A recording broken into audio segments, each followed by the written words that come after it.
umaga po sa lahat, lalo na po sa Wait lang. Panginoon. Ulitin mo yung sabihin mo. Magandang umaga po sa lahat, lalo na po sa Panginoon. Magsiyawit po tayo sa Panginoon.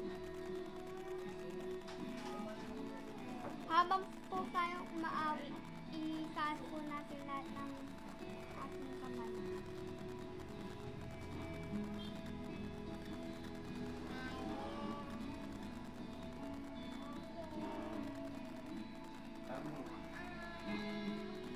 You gave me all for me. My soul is sad, my everything. All I am is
Tayo po yung magsimula na sa panimulang gawain.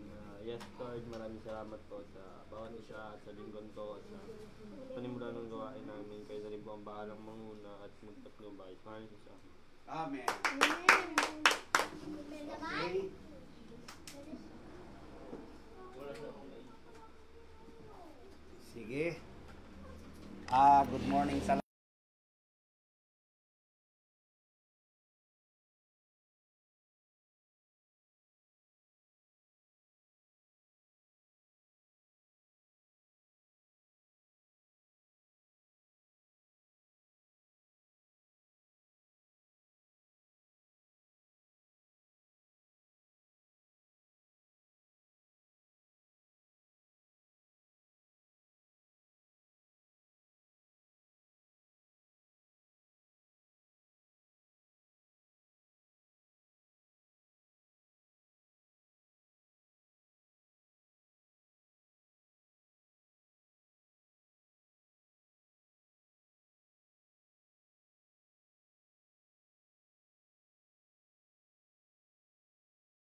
para sa ministry,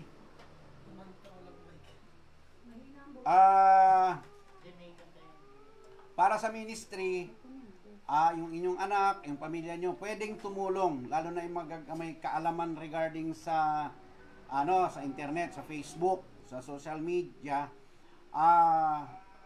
Kung sila'y masipag, ibig sabihin, pwede natin silang i-training para maiayos natin ano ang tamang paggamit sa inyong mga cellphone. O, diba? Saan nagagamit yan? Kung gusto nyo na magamit para sa Panginoon, then attend kayo ng 5:30 ng hapon sa ating opisina meeting. May meeting yung para sa office. Sabi mo, So, ulitin yan. mo, ulitin mo. Ha? Nawala ng mic kanina. So, ulitin ko at kanina mahina. Every Sunday ay mayroong broadcast ng 6:30 to 8:30 a.m. English yan. Meron tayong every Saturday ng Sabado tanungan. Pwede kayong magtanong regarding every Saturday yan. Pwede kayong magtanong ng kahit na tanong-tanong, doktrina, tungkol sa pag-aasawa, tungkol sa pamilya, and everything. Oh. Yan ay nag-start ng 6 ng hapon hanggang alas 8 rin ng gabi. So, pwede nyo ipadala sa akin o kung kanino man na nandito, yung inyong mga tanong para masagot. Inform lang kayo. At pwede nyo basahin kung kayo ay busy na hindi kayo maka-attend ng live. Dito naman, yung gabi-gabi nga, ulitin ko yung Hukom Ministry. Hukom class gabi-gabi. Ito ay part ng offensive training ng bawat pamilya. So sige, dyan muna natin. Baka meron kayong gustong ipalaala.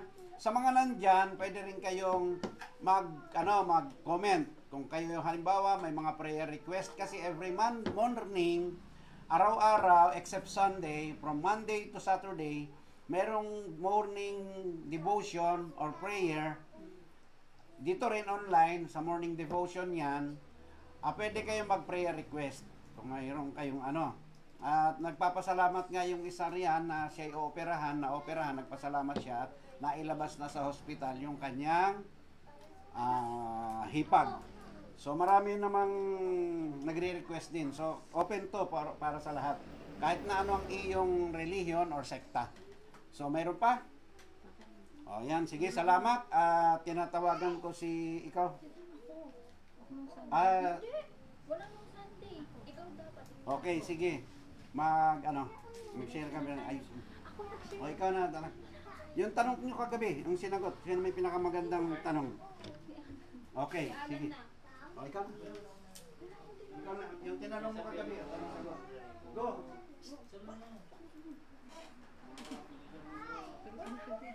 Pero ikaw na, yung tanong mo kagabi, sagutin.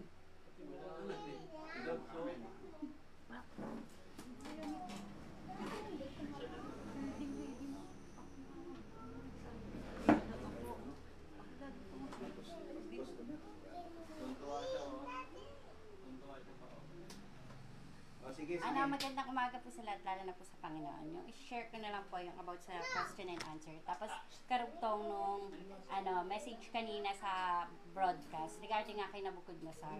Na pinabanggit nga po doon, di ba? Naging question ko kasi regarding kagabi, yung di ba kung may iba pa ba na nag-worship kay Nabucodonosor, na hindi nag-worship kay Nabucodonosor that time. Tapos regarding din dun sa kay Shadrach, Meshach at Abednego, di ba yung fourth person, ano yung naging type and shadow niya, or ano yung pangalan nito, ano yung part niya dun sa time na yon, or naging pangalan niyan, yung parang naging bahagi niya dun sa sa kwento regarding nga dun sa pagsamba nga kay Nabucodonosor, di ba? Or dun sa image na itinayo ni Nabucodonosor na kailangan mag-worship, di ba? Mga last week, yung topic kasi natin regarding dun sa image na winnership, di ba? Na pwedeng si Daniel yon kasi nga nakilala siya ni Nabucodonosor, si Daniel, na siya talaga ay ginamit ng Diyos. So, gumawa siya ng image ni Daniel para i-worship. May ganun tayo na naging mensahe. Pero yung topic naman kagabi, regarding naman dun kay Nabucodonosor, na di ba yung 4 kingdoms na babagsak na sila. Tapos may binanggit din doon, yung kanina naman sa broadcast, yung sa refiner's fire. Sabing ganyan. Kung titingnan natin, bago ka daw maghandog sa templo, or bago ka pala makapasok sa templo, di ba sa templo may tatlong hati siya. Dun sa first part ng templo, bago ka makapasok daw dun sa sa holy place, bago sa most holy of holies. Kasi di ba yung holy of holies, ang nakakapasok lang doon, syempre yung mga high priest. Pero doon sa holy place, ang nakakapasok naman doon, yung mga maghahandog, yung tapos na maghandog, yung mga nakapaglinis na ng katawan, nakapag-cleanse na sila doon sa labas. Kasi di ba may basin, may ganon. Pero sabing ganyan doon, bago ka makapasok, kailangan mo munang maghandog or kailangan mo munang mag burnt offering. Tapos yung burnt offering na yon, once nga na hindi ka lugod-lugod siya sa paningin daw ng Diyos, kasama kang susunugin. Parang kasama kang masusunog. Kasi yung fire na yun, siya kakaibang fire siya Parang yung Diyos kasi, di ba? Tapos may binanggit din doon regarding sa pillar of fire at saka pillar of cloud. Nasabing ganyan kung paano ang Diyos nga, di ba, ginagay tayo dun sa pillar of cloud. Yung child of Israel pala, nung in-out sila sa Egypt ni Moses, di ba? Yung fire kasi madami daw siyang madami siyang meaning, madami siyang part kung paano yung God is consuming fire, God is refiner's fire, God is siya din daw yung tumutupok, sumisira, ganon. Di ba ganon yung description ng fire. So, pinapakita nga din noon, di ba, kung paano sa amin ganyan, kung paano, di ba, si Moses, nung naglalakbay sila out from Egypt, na ang Diyos nandun sa kanila, kasama nila, sa pamamagitan niya ng pillar of cloud sa umaga, tapos pillar of fire sa gabi. Kasi nga, pinapakita daw na yung Diyos, He is a consuming fire. Tapos may binanggit doon na regarding dun sa gold, silver, and yung iron and clay. Lahat daw yon bago daw, kunyari yung gold, kailangan sunugin mo siya para lalo siyang ma-refine. Ganon din yung silver, ganon din yung iron. Sabi ganyan, kailangan sunugin para maging ma-refine siya. Kung paano naman yung clay, kailangan ding sunugin para mabuo. So, lahat daw yung ginagamitan ng fire or ng Tapos may binanggit din doon si Brother Francis regarding naman doon sa sa 4 na pumasok na, di ba? Kung paano doon sa time niya ni pinakita kay Nebuchadnezzar yung kapangyarihan ng Diyos sa pamamagitan ng apoy. Kasi di ba yung may first person na tumulong or kasama ni Shadrach, Meshach at Abednego habang sinusunog sila doon sa hurnuhan, hindi sila pinabayaan ng Diyos. Yung Diyos na natiling kasama nila, hindi sila iniwan. Kasi nga, nanantili sila sa faith nila. Parang nanindigan sila sa faith nila na hindi sila luluhod or hindi sila sasamba dun sa image. Kasi nga, may faith sila na pinangahawakan Pero kung titingnan din natin ngayon, di ba? Dahil yung mga tao nga daw, napo-compromise na sila, kasama ka ba dun sa luluhod or ikaw yung tatayo na papayag kang maitapon ka dun sa sa apoy? Kasi sabi nga ganyan, 'di ba? Ang pananampalataya daw natin ngayon, hindi daw siya yung pananampalataya na puro kasiyahan. Kasi ang pananampalataya daw natin ngayon or ang pagiging Kristiyano natin ngayon, magdadaan talaga tayo sa paghihirap. Kasi nga kung paano sa time nga 'di ba ni Daniel, nanatili na lang silang naniniwala sa Diyos that time. Sila Shadrach, Meshach at Abednego. Kasi nga, kalaban na nila fire Tapos sila yung hindi, di ba, lumukod. So, yung mga tao nga daw, di ba, kung paano kailangan makita din daw natin yung sa LA fire, sabi doon sa Hollywood, tinututya nila yung Diyos, hindi nila pinapahalagahan yung Diyos. Tapos nung dumaan sa kanila yung unos, parang ngayon sila tatawag sa Diyos, parang gano'n. Ngayon ka tatawag sa Diyos nung dumaan na, di ba, may dumaan na, na may dumating na sa kanila na unos na Tapos parang, di ba, pinapakita din doon na, daw, may isang Christian house na hindi nasunog doon sa sobrang dami ng bahay na yon. May isang Christian house na hindi nasunog, sabi gano'n. Pero kung titingnan natin, dapat hindi pala tayo doon nakapokus. Mas kailangan nakapokus tayo dun sa magko-compromise ka ba katulad nila siya ng iba na kasama nila siya. Kasi hindi lang naman Egyptian hindi lang naman Babylonian captive yung kasama ni ni Nebuchadnezzar na lumuhod na nandun sa time na yun Hindi lang naman si Shadrach, Meshach at Abednego yung mga Israelites at that time na yun or yung mga child of Israel. Meron ding iba, pero di ba nga ang nangyari sa kanila, may iba doon na nag-compromise din doon sa faith na pinangahawakan nila. Amen. Palakpakan natin, Panginoon. So, sige, salamat. At tayo ay dadako na sa ating Bible study. Actually, ang tinalakay ngayong umaga ay regarding sa refiner's fire. Yung hurnuhan. Ano yan tinitipo doon sa panahon ni Daniel, at ano ang implication nito sa panahon natin ngayon. Maganda siya. At may malalim, may mababaw. Siguro sagiin ko lang yan mamaya pag tayo ay ano. Pero since merong request sa akin at meron akong nakitang dagdag, ang simple lang, lumilinaw lalo. Tatalakayin natin itong Hebrews 1:8-9. Okay, buksan ang Bible, magsitayo at tayo ay magbabasa. Buksan. Buksan, tumayo lahat at magbasa bilang respeto sa salita ng Diyos. Tumayo. Share, ha? Share. Share.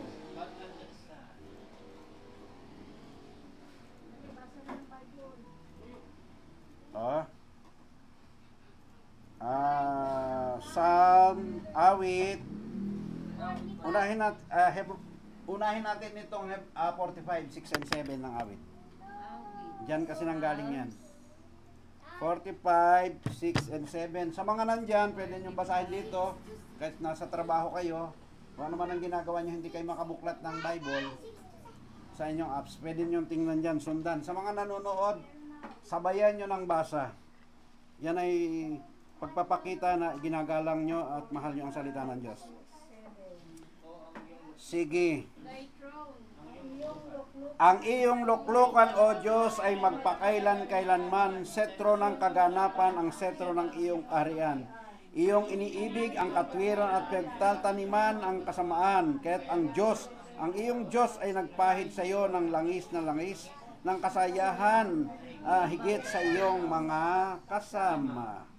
Sa Hebrews 1:8 and 9, sa 8 ay ito, ngunit tungkol sa anak ay sinasabi, ang iyong luklukan, O Diyos, ay magpakailanman, at ang setro ng katwiran ay siyang setro ng iyong kaharian. Iniibig mo ang katwiran at kinapupuotan mo ang kasamaan, kaya't ang Diyos mo ay nagbuo sa inyo ng langis ng kasayahan higit sa inyong mga kasamahan. Magsiyo ko lahat at pumikit. Dakilang Ama at Diyos aming makapangyarihan. Una sa lahat, O Lord, ay kami nagpapasalamat sa iyong kabutihan sa amin, na habang patuloy, O Lord, na kami naglalakbay, yung kalakasang espiritual ay binibigay mo sa amin. Marami kaming pagkukulang, O Lord, ngunit naniniwala po kami na sa tuwing kami ay susunod ayon sa iyong kalooban, Panginoon, kami ay hinuhugasan mo. Walang isa man sa amin ang makapagsasabi, O Lord, na kami ay walang kasalanan. Bagkus, O Lord, araw-araw kami ay nakakagawa. Ngunit, dahil sa iyong kahabagan, patuloy mo kaming binabiyayaan na kami man ay nagkakamali, nagkakasala. Lord, ito po ay iyong inaalis, iyong nililimot, iyong hinuhugasan.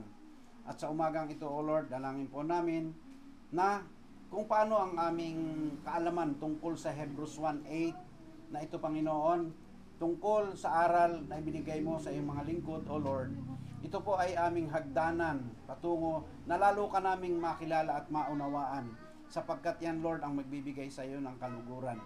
Na kami ay may pagsisikap, na may tunay kaming pag-ibig, at ang pag-ibig na ito ay walang iba kundi sa iyong salita. Sapagkat kapag minahal namin ang iyong salita, Panginoon, ito ay nagpapakita na mahal ka namin, O Lord Jesus, at mahal namin ang iyong Ama. Gaya ng iyong ginawa na hanggang sa kamatayan, ay ibinigay mo ang iyong buhay upang ang Ama, ang ating Ama, ay malugod, O Lord. Salamat sa umagang ito, nawa sa mga kapatid na narito, at mga kapatid, O Lord, na nakasubaybay sa live streaming na ito, Panginoon. Ikaw ang Diyos na magpala sa kanila. Ano man po ang inihibik ng kanilang puso, lalo't higit sa pagpapalang espiritual na kanilang dinadaing sa iyo, O Lord, iyo pong pagkalooban. Sa mga financial na pangangailangan, O Lord, ito po ay aming nadarama na hindi ka nagkukulang, hindi ka nagpabaya. Kahit yung mga bagay na hindi namin hinihingi, ay ibinibigay mo sa amin. Dangat kami lang, O Lord, ay may madalas na hindi kami marunong magbayad ng aming tungkulin ng mga bagay na dapat naming ipagbayad sa iyo, O Lord. Na tinatamo lang namin yung mga pakinabang na nagmumula sa iyo bilang creator of all things. Pero, O Lord, yung pagsasauli namin ng mga bagay na nararapat naming gawin, Panginoon, ay kami nagpapabaya. Tulungan mo kami, Panginoon, na makaahon sa mga bagay na ito. Panginoon, tulungan mo kami, Panginoon, na magkaroon kami sa tuwina ng laging utang na loob sa iyo, Panginoon, kahit hindi mo ito nire-require. Dapat kaming magkusa, Panginoon, na din namin, sundin namin ang iyong kalooban. Sa mga kapatid na mayroong karamdaman sa oras na ito, Panginoon, mayroong dinaramdam na sa puso at isip nila, Panginoon, may dala-dala silang kabigatan. Lord, pagaanin mo po at hipuin silang lahat, Panginoon, sa lahat ng dako na mararating, Panginoon, ng gawain ito. Lord, hindi kami mayaman, hindi kami sapat, Panginoon, na may ministeryo, O Lord, na sophisticated, pero O Lord, ikaw ang nag-akda ng ganitong paraan upang maabot ang mga anak mo, Panginoon, na nagmamahal na totoo sa iyong banal na salita. We pray this, O Lord, in the name of your Son, Jesus Christ. Everybody say Amen. Palakpakan natin, Panginoon. Okay, sige. So, unang-una, ito ay parte ng doktrina. Hindi naman na tayo masyadong nagdodoktrina, pero gusto ko na makita ng mga ibang kapatid, ng ilan, lalo na sa mga oneness. Gusto ko ito, medyo magpo-point out na takot. Huwag kayong magdaramdam sa makakarinig nito. Yung oneness and Trinity. Ulitin ko, since ang dalawang ito, bagamat sila ay hindi magkasundo sa aral, dahil ang oneness, ang Trinity, ay naniniwala na may tatlong personang Diyos. At itong oneness naman na ito, may isa lamang Diyos. Ito si Jesus Christ, na siya yung Father, Son, and Holy Ghost. While dito, may Father, may Son, at mayroong, sabihin nyo, Holy Ghost. Holy Ghost. So, tatlong pantay-pantay na Diyos, na persona, pero isang Diyos lang daw siya. Pero ibig ko ang sabihin, pwedeng sabihin, tatlong persona pa rin yan, tatlong Diyos pa rin yan, magkakauri. You can deny that. Pero ito, ang kaibahan nito, itong oneness naman, siya rin yung Father, siya yung Son, siya yung Holy Ghost. Pero tingnan nyo, tinatawag niya na Father yung sarili niya. Tinatawag niya ang Son, yung this is my beloved Son. Father, forgive them, for they know not what they're doing. May kanya-kanya ng paliwanag. So ito yung mga bagay, ay ito yung mga grupo na gumagamit nito. So una sa lahat, gusto kong, kasi ito, medyo magbabaybay tayo, at ito ay huwag niyong babaliwalain. To tell you, nang ako ay tumanggap sa Panginoon ng year 2000, yung talagang pagtanggap ko sa Panginoon, mga 3 years, inilalatag ito doon sa ng hapon sa mga tinuturuan. Gusto ko lang konting testimony. Nagtuturo ng hapon si Brother Francis hanggang gabi sa mga pastor. Marami yan. Ngayon, itinuturo niya itong Hebrews 1:8 ni hindi ko maintindihan. Ang sabi lang sa akin, i-take note mo lang, sige, tiyagain mo lang, kinig ka lang, kasi mo naintindihan. Alam nyo ba, mas luminaw sa akin kung ilang taon bago luminaw? O survey, sa palagay nyo, ilang taon bago ko naintindihan ng maliwanag to? 10 years. 10 years, oo.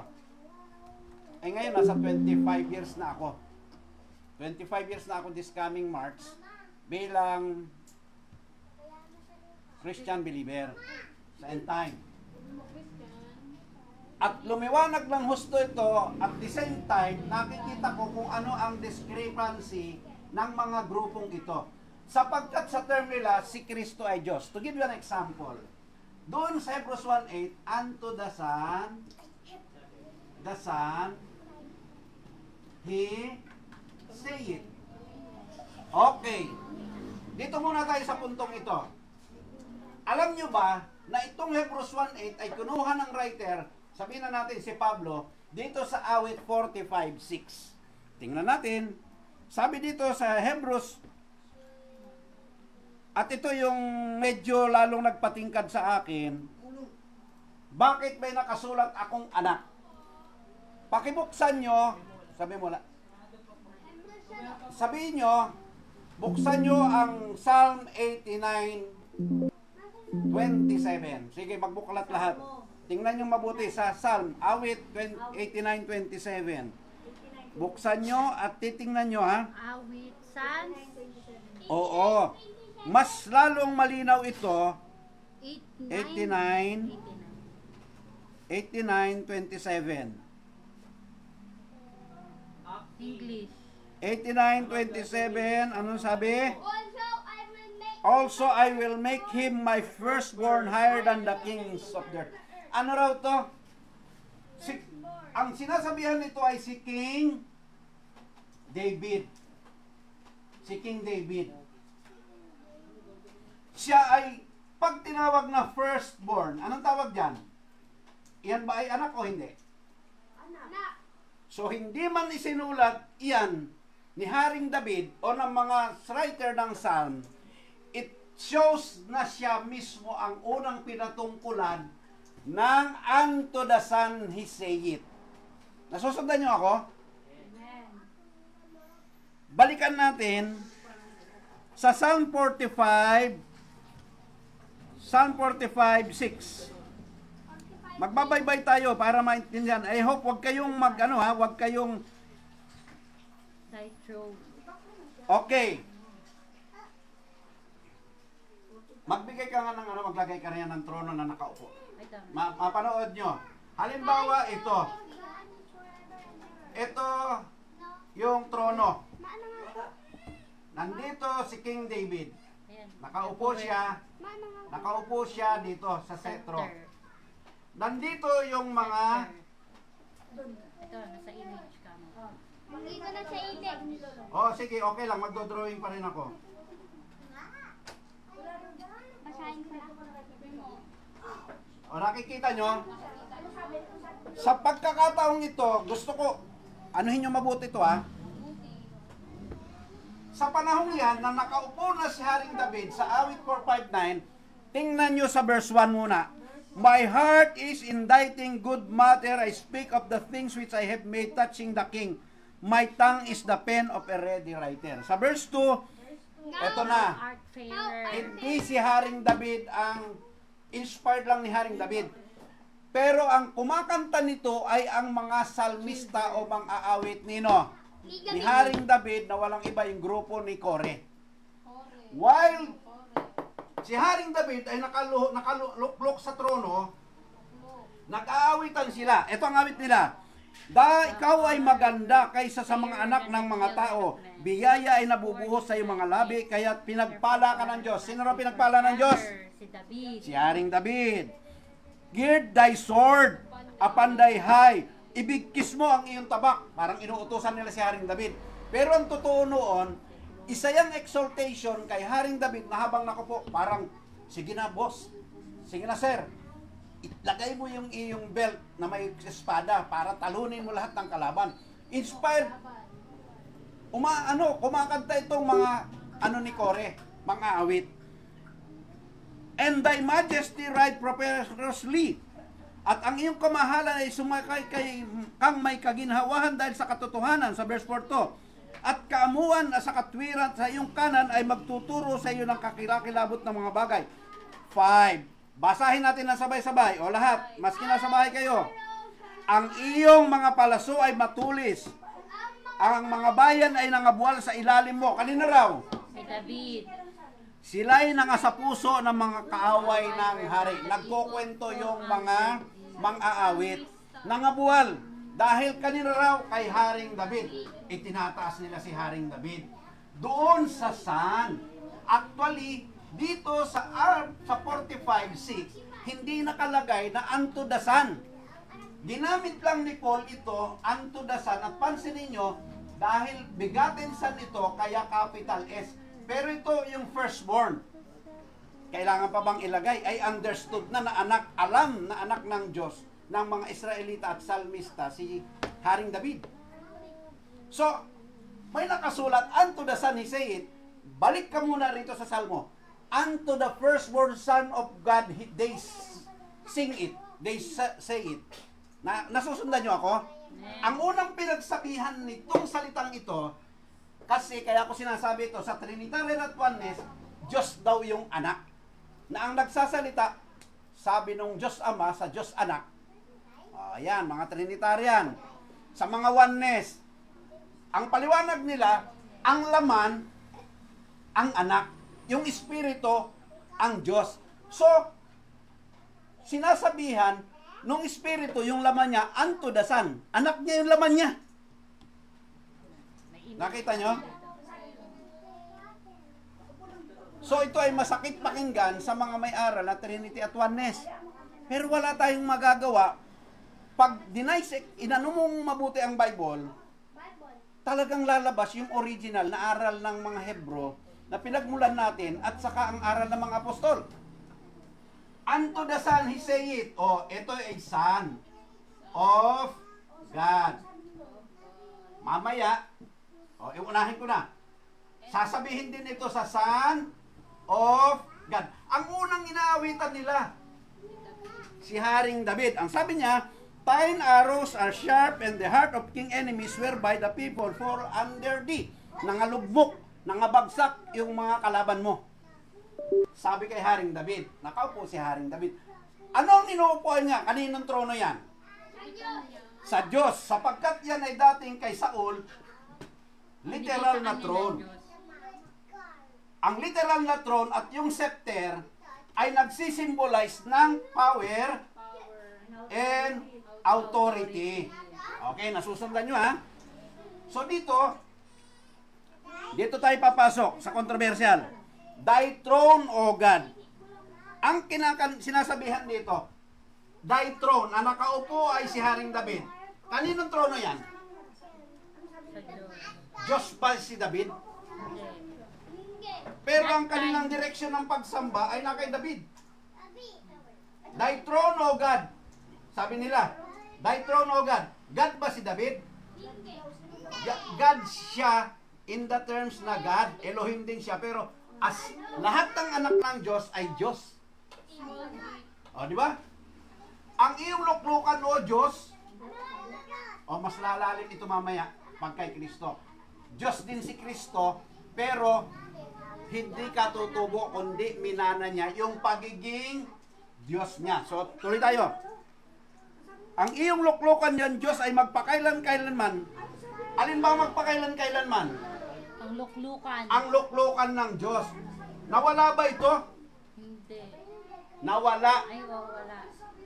Nang nawala ang Israel, nagka-problema ang Israel, nagtaliwakas ang Israel, nawala ang luklukang trono sa Jerusalem. Hanggang ngayon hindi pa nakakabalik, kaya nga nag-aantay tayo ng Third Temple. Pero ang pangako, magpakailan-kailanman. Ay nakadalawang taon na mula nang mawala ang ating Panginoon sa Kristo, mula nang umakyat sa langit, walang trono. Kaya ibabalik nila ito sa millennium. Yan ang ating aral, di ba? So, thou lovest,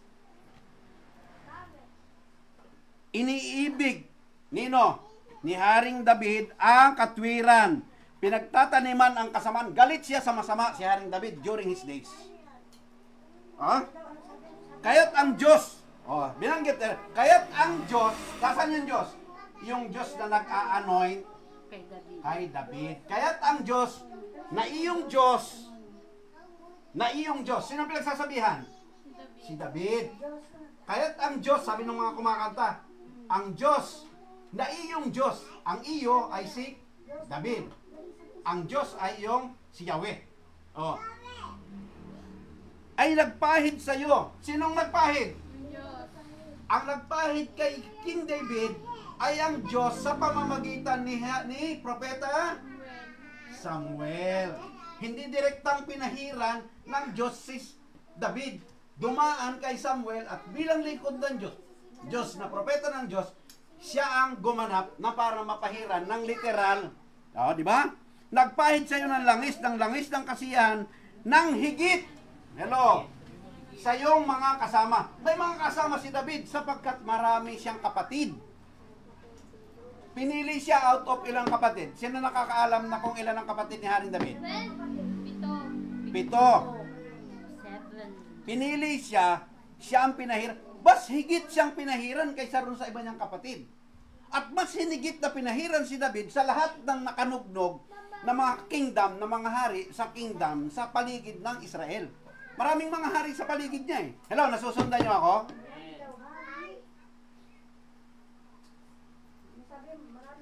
Kaya ko inulit ito, to give you an example, ay huwag niyong isipin na ito ay para bang tayo ay nagmamagaling, nagmamalaki. yung debate ng Sunday, medyo hindi na-review.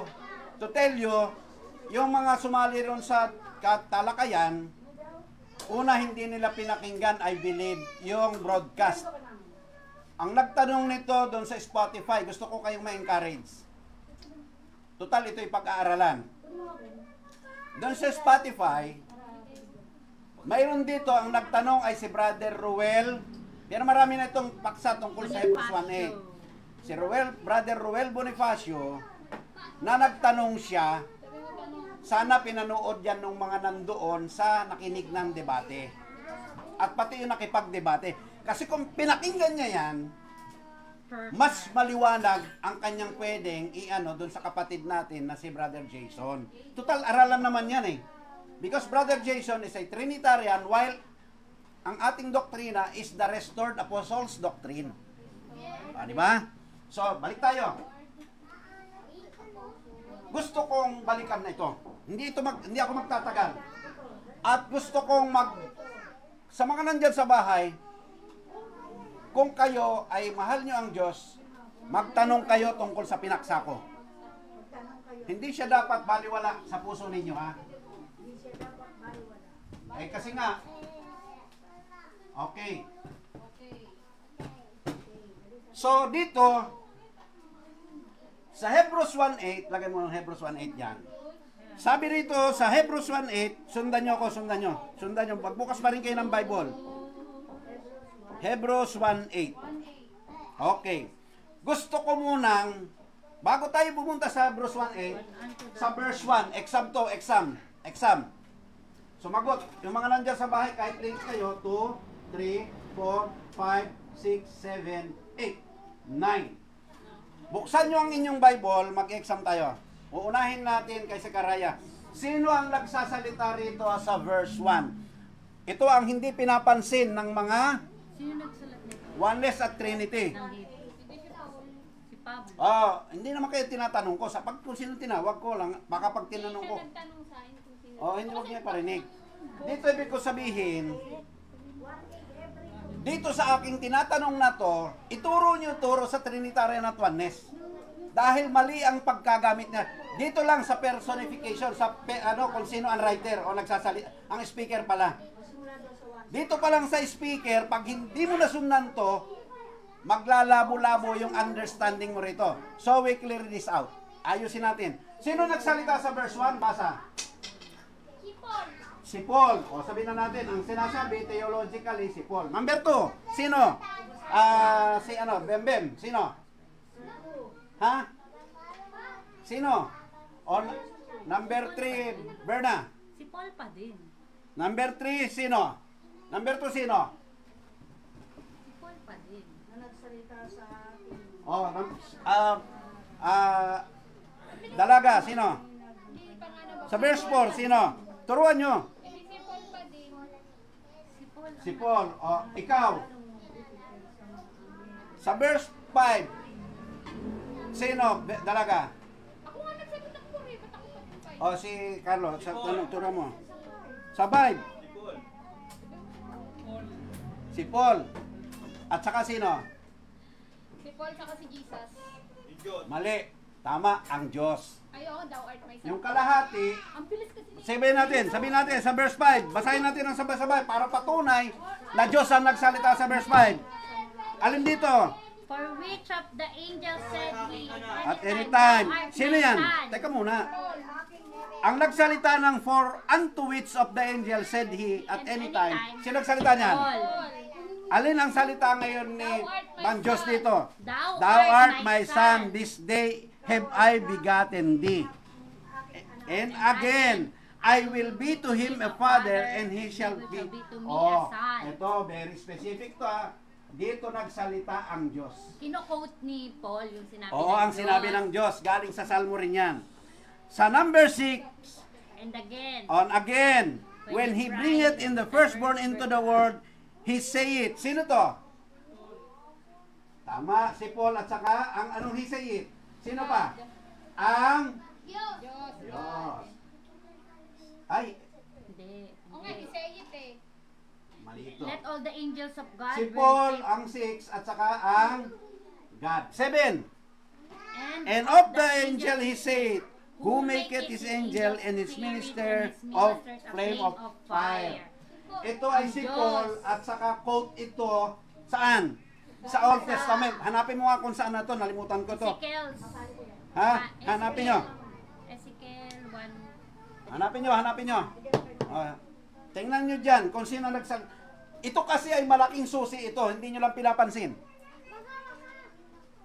Ang nakafocus lang kayo ay Hebrews 1:8. Pero dito, iniisa-isa natin na ipakita na punong-puno ng ebidensya na mali yung kanilang Psalms pagkauna. 104. Pakibasa. Ito He ay makes si his King messenger winds, his ministers a flaming fire. David. Quote yan ni King David, ang 7. Okay. Dito sa verse 8, babalikan natin. Sino ang nagsasalita rito? But unto the Son he saith. Sino nagsalita niyan? Si David. No. Ay, kay, yung mga ano, Ang nagsalita niyan ay si Paul. At sino? Yung mga salmis Psalmist ni ni David. David o yung grupo ni Kore. Correct. Mga awit. Number 9. Verse 9. Sino ba? Thou hast loved righteousness. and Sino hated nagsalita niyan? iniquity. Yung mga, ano pa din? Mga salmis. Hello. And ano, kinote from Old Testament. From Old Testament. Nakikita nyo ha? Ang paliwanag ng Trinitarian at Oneness, ang nagsasalita rito, dahil ang nagsalita rito ay ang Diyos dito, pagdating dito sa verse 8, Diyos pa rin daw ang nagsalita. Hello? Okay. Ilagay na natin kay Kristo. Ilagay na natin kay Kristo. Ito si Kristo, nakaupo sa trono,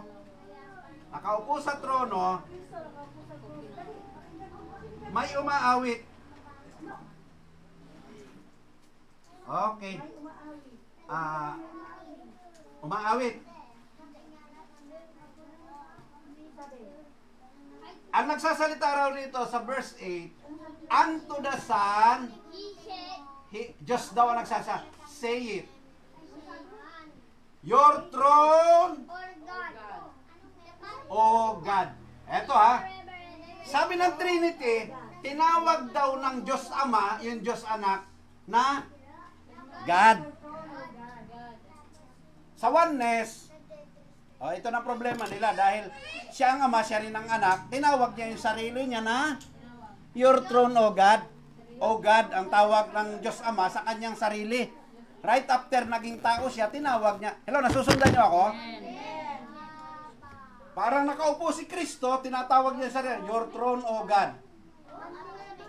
Yung sarili niya. Medyo mabuti-buti pa yung Trinity sapagkat may Diyos Ama na tumatawag sa anak na ganon. Pero ito hindi niyo napansin. Ginamit ang unto the Son sapagkat yung Son na nakaupo, pinupuri nila, kung paano sa Old Testament, pinupuri nila yung Diyos na may-ari ng luklukan na inuupuan ni Kristo, ni Haring David, at yung Diyos na nakatahan kay Kristo. So, sino ang Diyos? Yung Diyos na nakatahan May kay Diyos Kristo. na nakatahan kay Kristo. Kristo. So, pag pinuri mo ang anak, napupuri mo yung Diyos. Hindi mo pinupuri ang anak bilang siya ang Diyos o ikalawang Diyos. Pinupuri mo Nasusundan siya. nyo?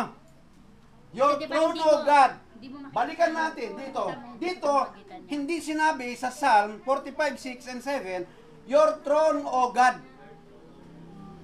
Thy throne. Hindi rin nilagay, ay sinabi yan, ang hindi pala sinabi ay yung unto the Son he say it. Pero ang pinagsasabihan sa Old Testament ay yung Son of God, the firstborn, na tinawag na firstborn.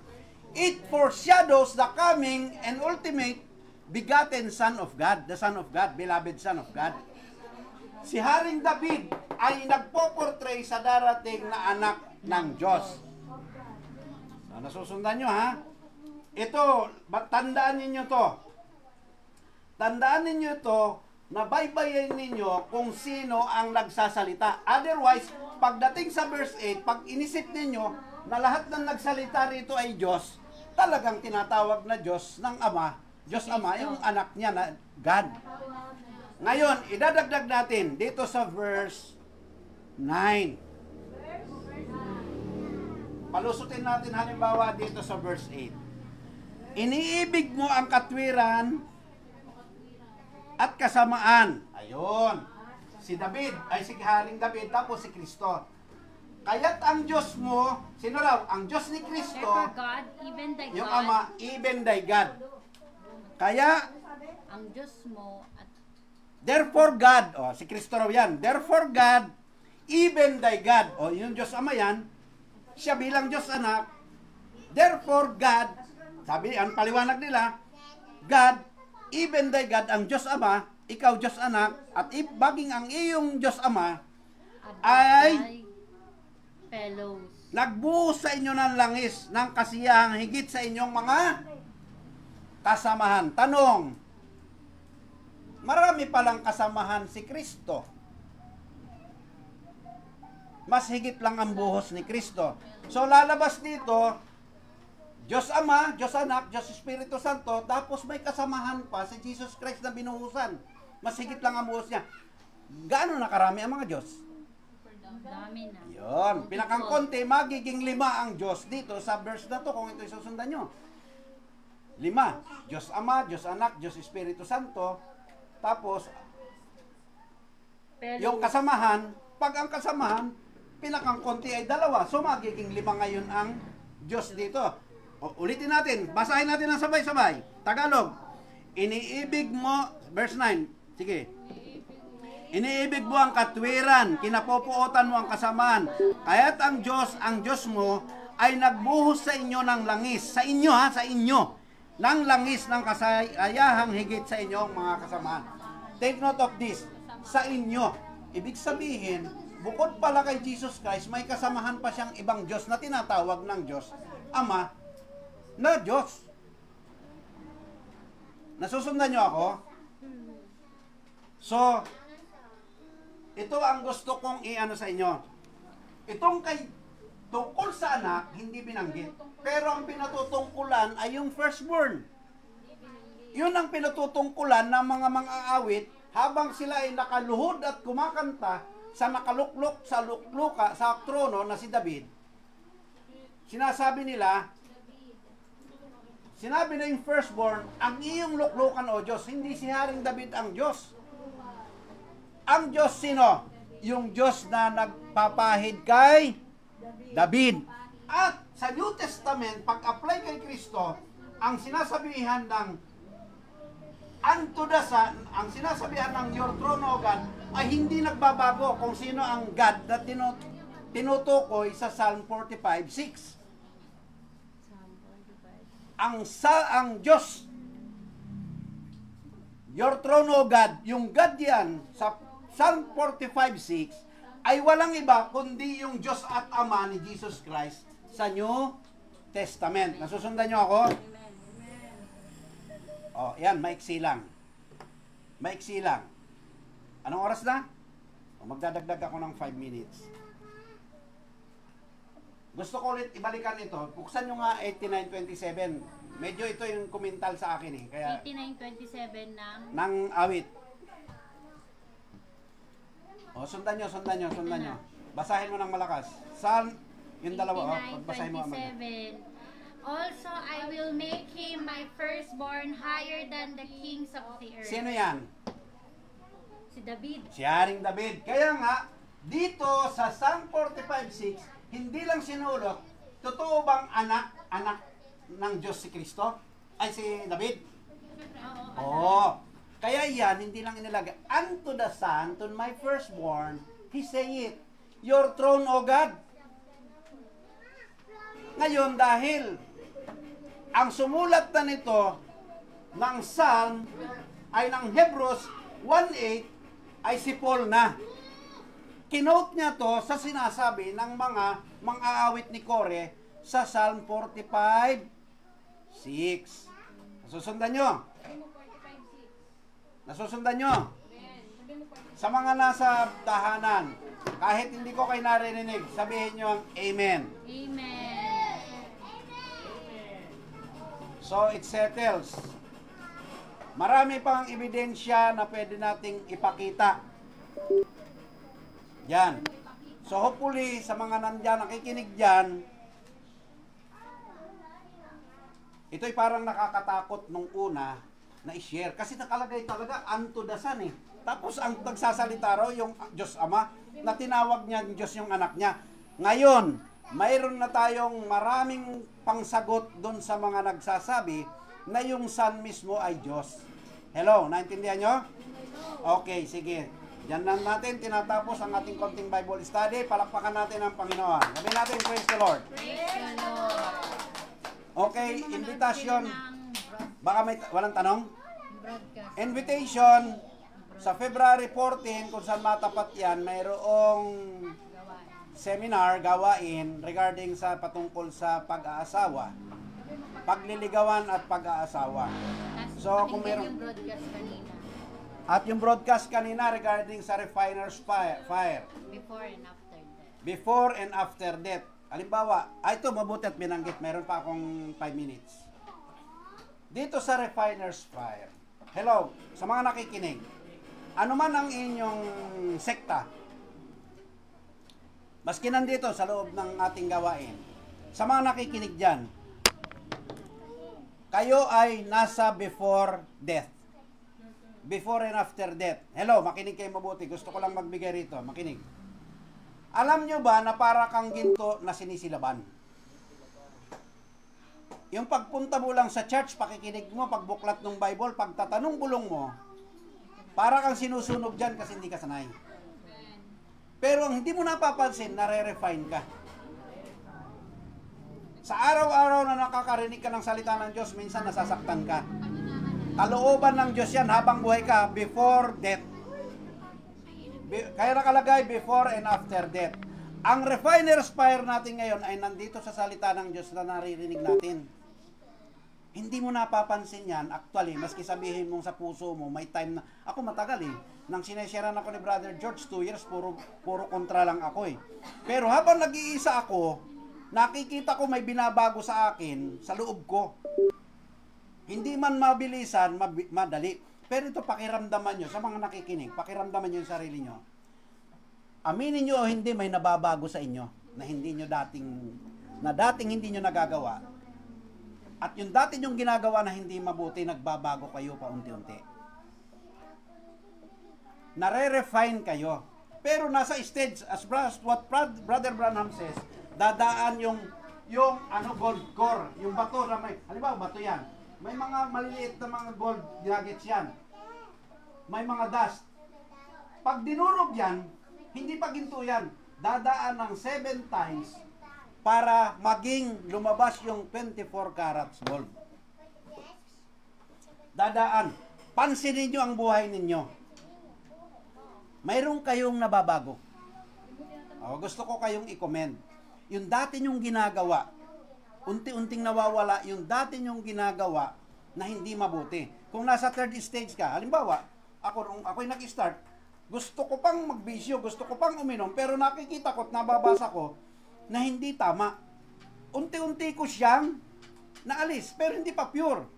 Hanggat hindi ka pa full Berean, hindi ka pa 24 carats gold.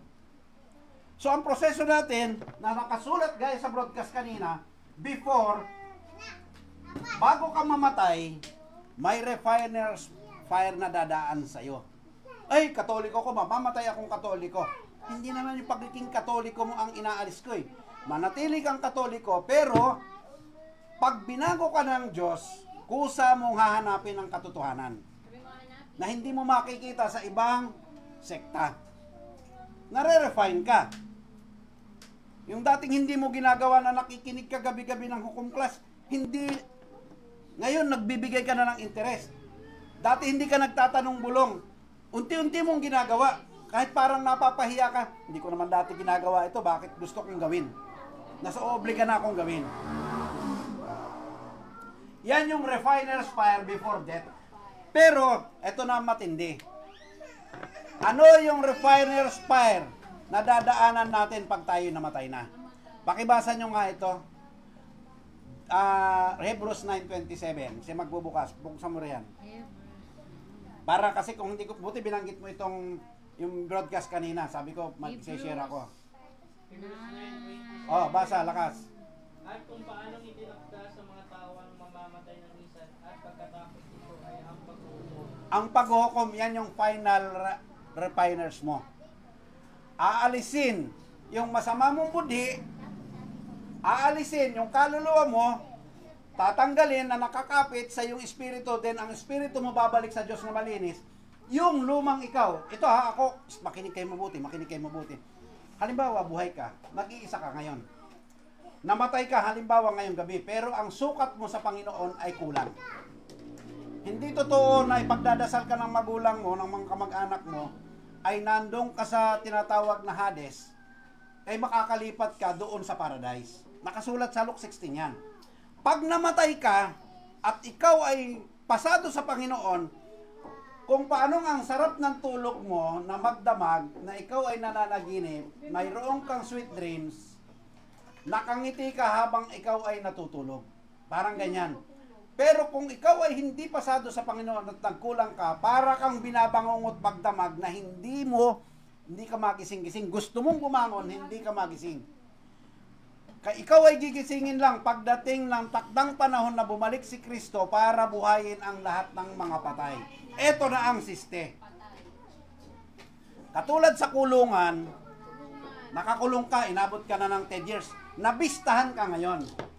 Pagbista ngayon, ang tagal mong inantay, pagdating mo doon sa piska, ay sa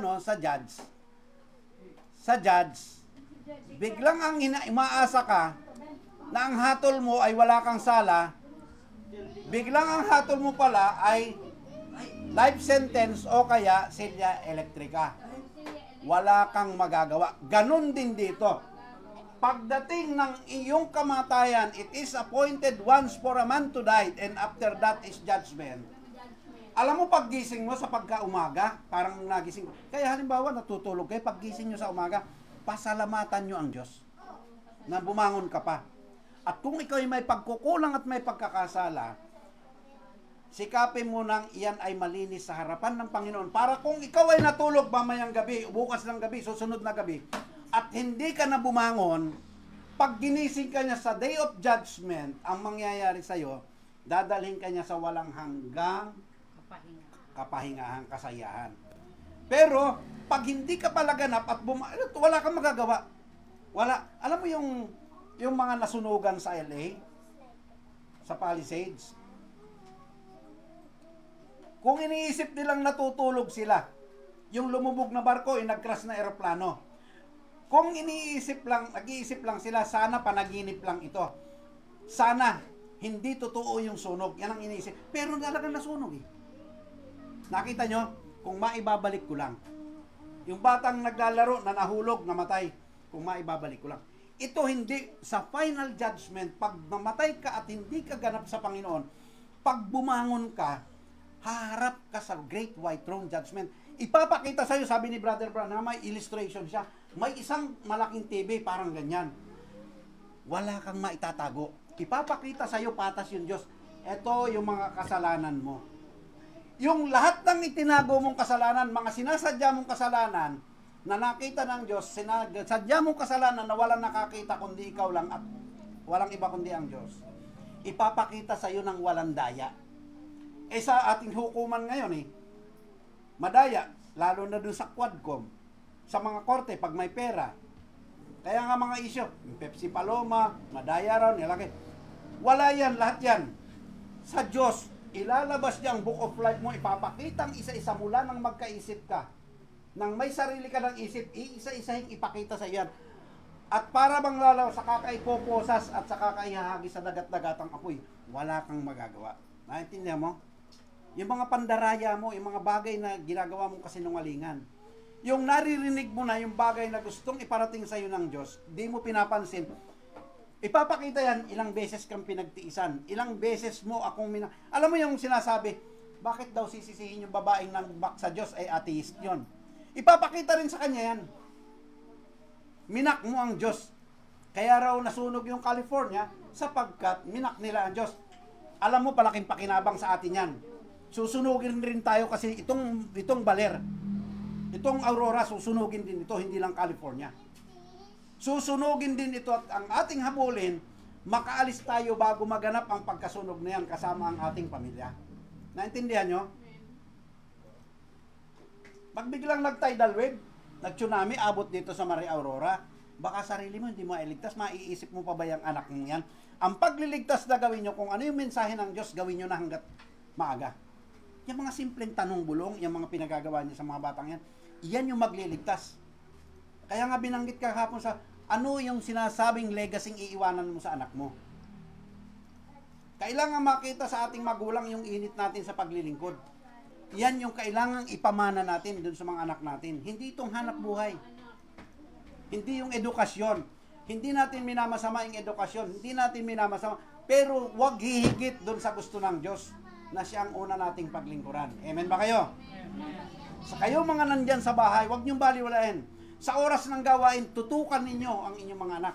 Sa oras na bakanteng oras, pagtulungan ninyo mag-asawa. Kaya nga tanong halimbawa ikaw, Brother Jerry, namatay ka, itutuloy kaya ng mga anak mo at manugang mo yung iyong pinaggagawa? O matutuwa sila? Nawala ka na. At makakapag-rock and roll na si Bembem. Diba? Kung anong gusto na niya, masusunod na. May humaharang pa diba? Sasagutin nyo yan sa Diyos. Lahat kayo sasagutin nyo yan. Kaya ko sinasabi yan, kasi ayaw kong sagutin sa Diyos yan. Kaya ginagawa ko yung as much as I can sapagkat sagutin ko pa kayo sa Diyos.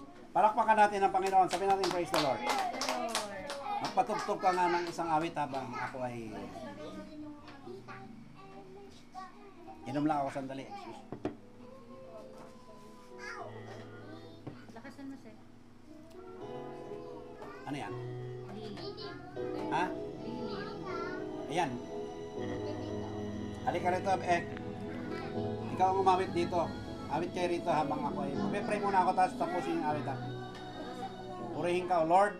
Salamat sa aming natapos na gawain, sa aming Bible study, sa aming napag-usapan patungkol sa iyong pinasulat sa iyong banal na kasulatan. Maging kalakasan nawa namin ito, Panginoon, na sa pamamagitan, O Lord, ng mga karunungan nagmumula sa iyo, na naka-incline sa iyong salita, Panginoon, ay nasumpungan mo, pinakita mo sa amin na hindi mo pinakita sa iba.